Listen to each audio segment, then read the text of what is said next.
propaganda. Umesikia kwenye mitandao na wewe wasambaza wengine, fulani bwana msikia mfanya kadhaa, fulani kadhaa. Kuna mambo Allah anaridhia sisi tuyafanye, na kuna mambo matatu Allah anachukia sisi tukiyafanya. Ni katika mambo matatu ambayo Allah anachukia Uislamu kuyafanya ni qila wa qal. Qila wa qal, kumesemwa, amesema. Hilo ni jambo la kwanza ambayo Allah anachukia sana, na ni ugonjwa ambao leo wallahi subhanallah ndio ugonjwa ambao kwamba leo unatukumba sisi katika jamii zetu za Kiislamu. Donda hili ambalo Mtume sallallahu alaihi wasallam anasema Allah anachukia kwetu sisi, qila wa qala, kumesemwa, amesema. Yani nini maana yake? Hiya said, si ndio?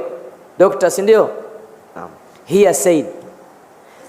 Yani wewe wanukuu maneno, hujui uhakika wake, la taarif misdaqiyat alkalam. Wewe umesikia mtu amesema maneno na wewe wasambaza, wapeleka kwa mwingine, kumbe maneno ni ya urongo, propaganda.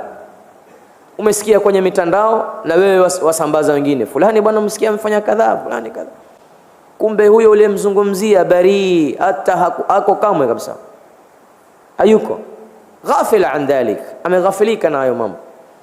Ukamchafulia mtu jina lake, ukamchafulia mtu heshima yake, kwa sababu ya wewe kutotathabat, kutohakikisha yale maneno uliyoyapokea kwa watu. Umeyapokea kwenye barza, fulani amfanya kadhaa, fulani amfanya kadhaa, fulani anasema kadhaa, na wewe ukayanukuu, ukaenda ukachafua heshima za watu.